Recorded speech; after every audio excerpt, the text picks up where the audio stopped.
Professor, de acordo com esse último estudo da Unifal, como está a situação dos indicadores da pandemia aqui em Pouso Alegre? Pouso Alegre, né, e a regional de Pouso Alegre, né, e o município sede de Pouso Alegre, a regional, que tem grande influência, claro, pelo município, registrou, felizmente, pela segunda semana seguida, agora, uma tendência de decréscimo na incidência, no surgimento de novos casos. Em relação a novas internações também, a regional registra uma tendência a 3 semanas de decréscimo, mas em relação à tendência de mortes, né, medida pela média móvel de 7 dias de novos óbitos, havia 2 semanas que estava com uma tendência de decréscimo, uma semana na verdade, e para essa semana, início dessa semana, oscilou novamente para estabilidade, que é um quadro que a gente tem observado, né, para o estado, para a região mesmo, entre os 10 mais populosos, essa oscilação. Existe uma melhora lenta, mas essa oscilação que indica que não controlamos a pandemia, não. Você destacou aí, né, professor, no estudo dá para ver que o município de Pouso Alegre tem apresentado essa melhora, mas algumas cidades aqui da região, como Itajubá, que fica bem próximo, teve piora em alguns indicadores, o que contribui, então, para esse decréscimo em relação à regional, né? Sem dúvida. Isso até é muito importante de se notar, Gabriela, porque muitas vezes, né, as pessoas pensam assim, a minha cidade, meu município está bem, mas nós temos, até pela própria palavra, né, pandemia, epidemia, que é uma doença, né, generalizada em todo o país e no mundo, uma interação com os outros territórios. Então nós temos que olhar o nosso local, o nosso município, os municípios vizinhos, a micro-região e a região, porque, como no caso de Pouso Alegre, o município, né, é uma sede importante, embora a regional, né, registrou até uma tendência, como a gente falou, de decréscimo no começo dessa semana de novos casos. Pouso Alegre, ele oscilou para estabilidade, mais precisamente. Mas Itajubá, como você notou, oscilou de estabilidade para crescimento de novos casos. Também novas internações e novos óbitos. E isso, claro, vai refletir na demanda, né, se necessário for, como nós já passamos situações muito críticas, por suporte hospitalar de municípios vizinhos. Então, é uma solução integrada, né, organizada, coordenada entre mais de um local.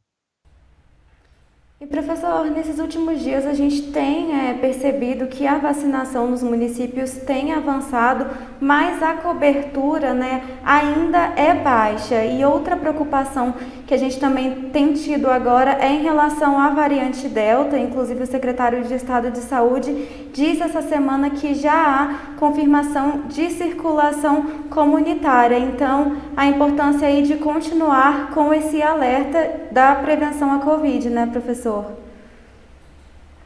Sem dúvida. Em termos de cobertura vacinal, né, sempre bom lembrar que nós temos aquela da primeira dose, mas a cobertura completa é com a segunda dose, ou no caso da vacina de dose única, com a dose única.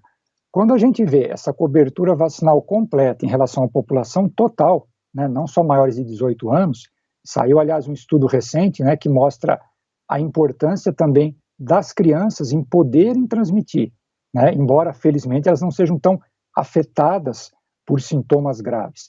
Então, nós temos que ver que nós estamos em Minas Gerais e na nossa região com 23, 24% de cobertura vacinal completa. Isso ainda tem que ser multiplicado por 3 para chegar no ideal, que é 70%. Países que chegaram a isso, por exemplo, Reino Unido, que é um país maior, Israel, que é menor, mas só para pegar por exemplo, eles avançaram até um pouco mais e tiveram que retroceder em relaxamento de medidas por causa da variante Delta. Nós temos já, né, coisa que eles não tiveram mais recentemente, o predomínio da variante Gama, que ela é muito parecida com a Delta. E aí é uma hipótese, é uma especulação ainda, pode ser que a imunidade criada pelos casos da variante Gama nos ajude a não ter um impacto tão grande, mas vai ter um impacto com a variante Delta. Daí, como você falou, sem dúvida nenhuma, né, medidas de prevenção, além de avançar com a vacinação, são fundamentais, a começar sempre do uso correto das máscaras. E professor, esse estudo ele também traz uma preocupação em relação ao decaimento da imunidade em idosos. Como que funciona isso? Explica pra gente. Essa questão, né, e aliás é sempre bom lembrar, antes de tudo, né, que isso não significa que as vacinas não funcionem, né, e não precisa tomar vacina. É só olhar os dados, né? Nós temos que admitir que não foi pelo o aumento de medidas de prevenção, uma exatamente maior conscientização de todos nós, das autoridades, por si só com a prevenção, que nós conseguimos despencar o número de novos casos e óbitos. Isso foi vacina. Uma epidemia se controla com vacinação. Mas já se sabe, né, e tem se observado, que ao longo do tempo, a própria imunidade que a vacina promove, que é sempre maior do que aquela que a doença promove nas pessoas, ela pode decair. E as pessoas, por exemplo, os mais idosos, que é um grupo mais vulnerável, como se sabe, eles já têm uma dificuldade maior de responder com maior eficiência a esse efeito da vacina. E ao longo do tempo, esse tempo, no caso deles, né, já acumulado num período maior, porque eles foram os primeiros a serem vacinados, você pode ter um decréscimo, pequeno que seja, mas um decréscimo de imunidade. E aí as pessoas voltam a aumentar o risco, não é ficar completamente desprotegidas, de ter infecção e mesmo casos graves.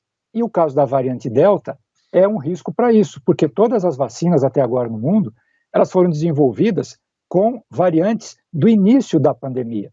E isso era necessário pela questão da emergência.